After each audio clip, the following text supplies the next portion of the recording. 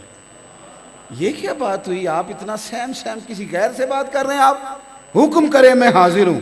ابا اس کا بھی ساری رات ہی روئے گا، پر دعائیں کرتا ہوا روئے گا، ساری رات بھیگ جائے گا، اس کا بھی تقیہ، پر یہ کہے گا یا اللہ اس طرح کی اولاد سب کو عطا کرنا۔ یہ کہے گا کہ اللہ میرے بیٹے کو کسی کا محتاج نہ کرنا، اللہ اسے بے حساب رزق دینا۔ یہ بات اب سنیے حضور کیا تربیت کرتے ہیں۔ یہاں ایک نوجوان نے کہا یا رسول اللہ صلی اللہ علیہ وسلم میرے والد صاحب نے پیسے مانگے ہیں، دوں کہ نہ دوں؟ 2 ہی باتیں تھیں، یا حضور کہہ دیتے دے دو یا فرما دیتے نہ دو، لیکن کریم فرمانے لگے اور سن میاں تو بھی اپنے باپ کا ہے، تیرا مال بھی تیرے باپ کا ہے، سارا کچھ اسی کا ہے، تو یہ سوال جواب کس طرح کے کر رہا ہے کہ دوں کہ نہ دوں؟ جب تو اس کا ہے تو تیرا مال بھی اسی کا ہے۔ چوتھی بات میرے عزیز، اپنے گھروں میں اپنے دوستوں میں ایک چیز کو عام کرنے کی ضرورت ہے ہمیں، وہ یہ ہے کہ ہمیں بتانا ہے کہ ترجیح کس چیز کو حاصل ہے۔ ہم نے نا بعض جگہوں پہ مستحبات کو، بعض جگہ پہ صرف مباح چیزوں کو اتنی زیادہ ترجیح دے دی ہے کہ بعض لوگوں کی نظر میں جو بہت زیادہ ضروری کام تھے ان کی اہمیت اس طرح نہیں ہوئی جس طرح کے ہونا چاہیے۔ اپنے گھروں میں، سوسائٹی میں، معاشرے کی اصلاح کے لیے اس فکر کو عام کرنے کی بڑی زیادہ ضرورت ہے۔ یعنی کسی شخص کا انتقال ہو گیا تو سب سے زیادہ ضروری یہ ہے کہ اس کے ذمہ اگر کوئی قرض ہے تو وہ قرض اس کے اہل خانہ ادا کریں۔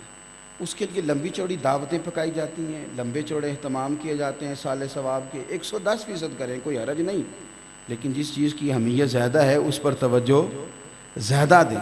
اس میں کوئی شک نہیں کہ تبلیغ کرنی ہے، جہاد کرنا ہے، مرشد کے آستانے پہ حاضری دینی ہے، ساری باتیں ٹھیک ہیں، لیکن ترجیح کس چیز کو حاصل ہے کہ آپ کے ذمہ حقوق کون کون سے ہیں۔ پہلے ان حقوق پر آپ غور کریں گے۔ سیاستہ میں آپ کو حدیث ملے گی، ایک صحابی نے عرض کیا تھا یا رسول اللہ صلی اللہ علیہ وسلم میرا نام ایک غزوے میں لکھ دیا گیا ہے اور میری بیوی حج کرنے جا رہی ہے۔ میری باتوں کی سمجھ آ رہی ہے آپ حضرات کو؟ اس کی آواز تھوڑی سی صحیح ہو سکتی ہے تو کر دیں اگر ممکن ہے تو۔ یا رسول اللہ صلی اللہ تعالی علیہ وسلم میری اہلیہ حج کرنے جا رہی ہے۔ نہیں جی کو نہیں بڑھائیں، ان کو پہلے ٹھیک تھی، اور میرا نام غزوے میں لکھا گیا ہے۔ خاتون پر حج فرض ہوگا، وہ صاحب استطاعت ہوگی، وہ جا رہی تھی۔ یا رسول اللہ حکم کیا ہے؟ تو اللہ کے محبوب علیہ السلام نے ہمیں بتایا کہ ترجیح کس چیز کو دینی ہے۔ کریم محبوب فرمانے لگے تو اس طرح کر، وہ جہاں غزوے میں جہاد میں تیرا نام لکھا ہے نا وہاں سے نام کٹوا اور اپنی بیوی کا محرم بن کے حج کرنے اس کے ساتھ جا۔ وہاں کون محرم بنے گا؟ تیرے علاوہ کون جائے گا؟ جو ہمارے ہاں نا کچھ لوگ کہتے ہیں مجھے اعتبار بڑا ہے جی فلانے بندے پہ، وہ لے جاتا ہے بچی کو اسکول، فلاں کزن جو ہے نا وہ بالکل اپنا بچہ ہے۔ شریعت اسلامیہ نے جب اعتبار نہیں کیا جس کو شریعت نے غیر محرم کہا ہے، جس پر شریعت اعتبار کرتی تھی اسے شریعت نے محرم کہہ دیا، اور جس پر نہیں تھا اسے نہیں کہا، تو جس پر شریعت کا اعتبار نہیں آپ کا کس طرح ہو گیا ہے؟ عجیب بات ہے نا، مجھے اعتبار ہے اپنے بچے پہ۔ بھئی آپ کو زیادہ، وہ ایک بزرگ تھے تو ان سے کسی نے کہا کہ یہ بتائیے اگر قیامت کے دن آپ کا حساب آپ کے والدین لے لیں تو پھر کیسا؟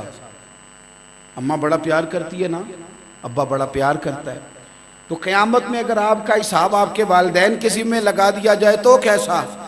تو بزرگ کہنے لگے نہیں، میرا حساب رب کریم کے ذمہ کرم پہ ہی ٹھیک ہے، اس لیے کہ میرا رب ماں باپ سے زیادہ محبت کرنے والا ہے۔ اللہ کریم کے ذمہ کرم پر ٹھیک ہے وہ زیادہ مہربانی کرے گا. تو بھائی اللہ تو زیادہ مہربان ہے نا, نبی کریم علیہ السلام تو زیادہ مہربان ہے نا.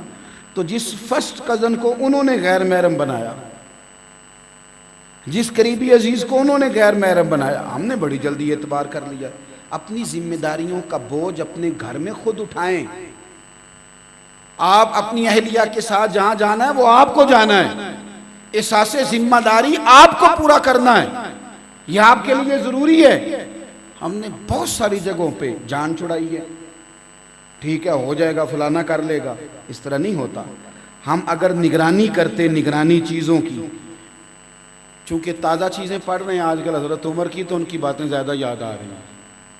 سیدنا فاروق اعظم رضی اللہ تعالیٰ عنہ نے اپنے بچوں سے ایک بات کی تھی جب آپ خلیفہ بنے تھے. فرمایا بیٹا اس طرح گوشت کھانے والے جانور گوشت کو دیکھیں گے نا, اس طرح سارے لوگ تمہیں دیکھا کریں گے کہ عمر کے بچے کیا کر رہے ہیں.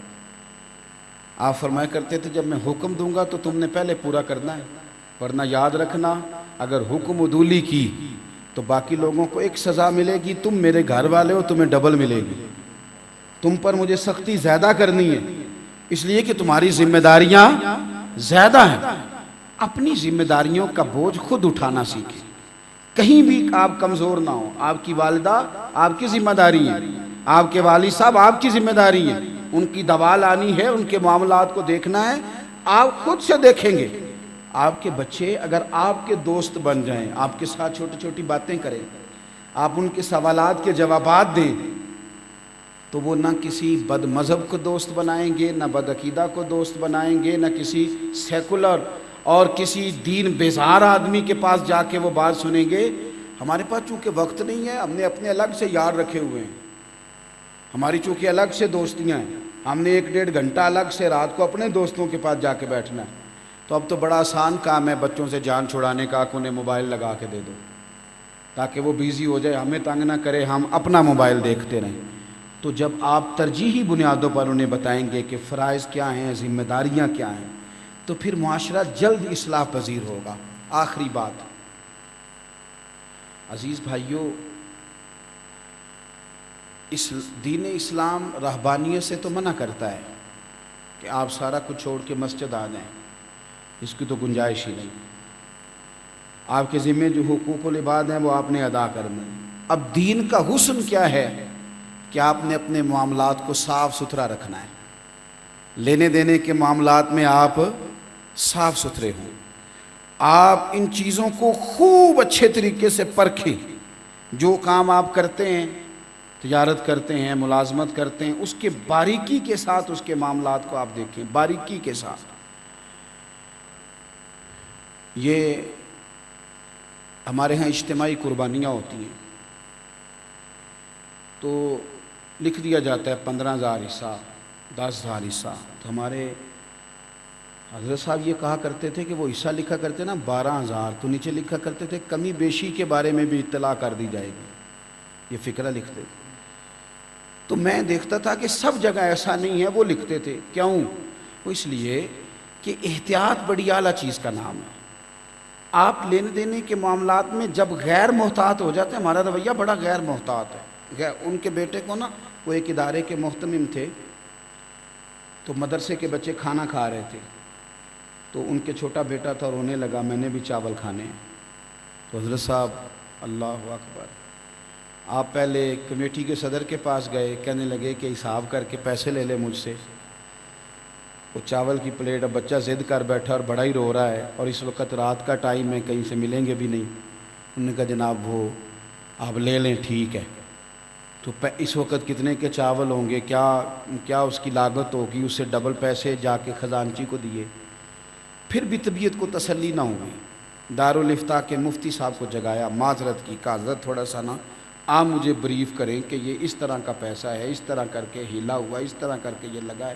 اب میرا اپنا بیٹا یہ چاول کی پلیٹ مانگ رہا ہے, وہ طالب علم نہیں ہے, چھوٹا ہے, تو اب آپ مجھے کوئی مسئلہ بتائیں. انہوں نے بھی کچھ دلائل دیے, بات مکمل ہوئی, پھر بھی دل کو تسلی نہ ہوئی.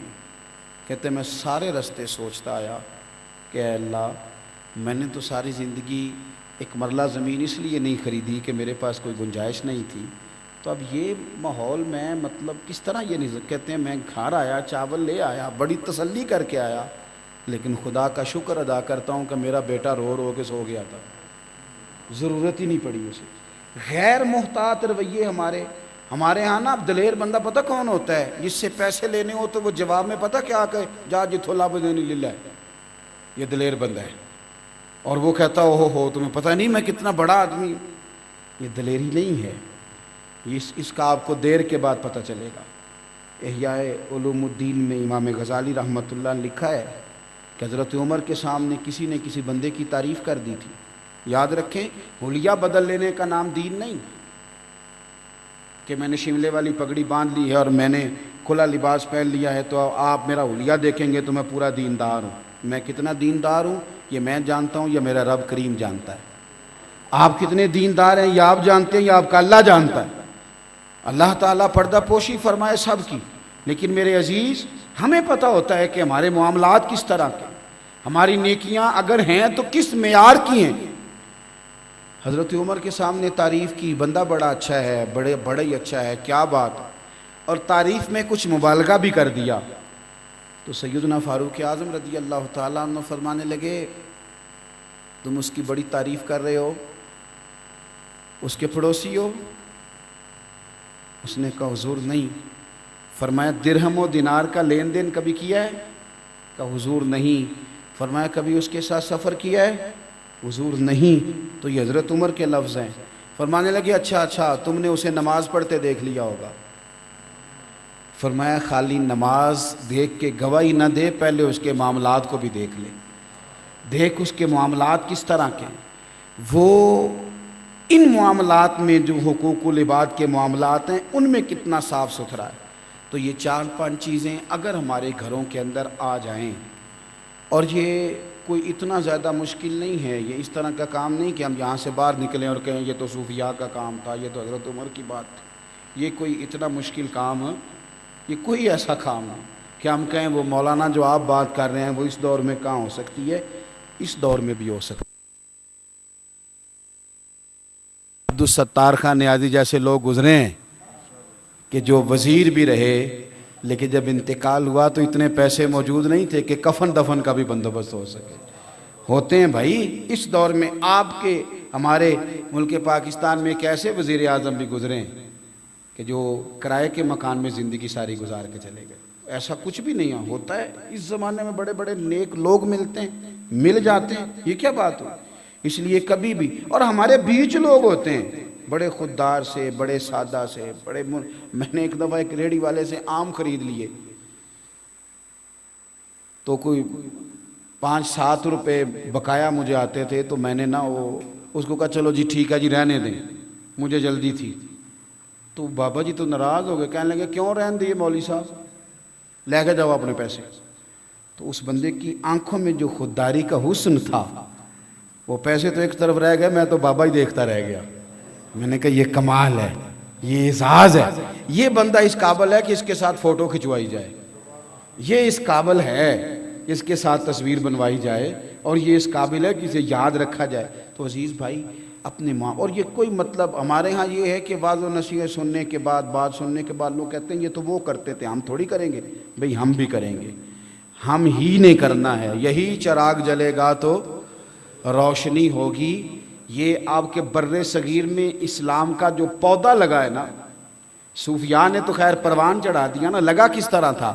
عرب کے تاجر آئے تھے، انہوں نے یہاں کے لوگوں کے ساتھ تجارت کی، ان کے معاملات اتنے صاف ستھرے تھے لینے دینے کے کہ لوگ ان کے قریب ہونے لگے کہ یار بڑے سچے ہو، بڑے دیانتدار ہو، بڑے کھرے ہو۔ آپ کا رویہ، آپ کا صاف ستھرا ہونا، یہ اپنوں کے بھی اور دوسروں کے دلوں میں بھی قدر پیدا کر دے گا۔ اللہ کے حضور دعا ہے مالک کریم سمجھ جانے کی، سنبھل جانے کی اور دین کی طرف لوٹ آنے کی توفیق عطا فرمائے۔ آخر دعوانا الحمدللہ۔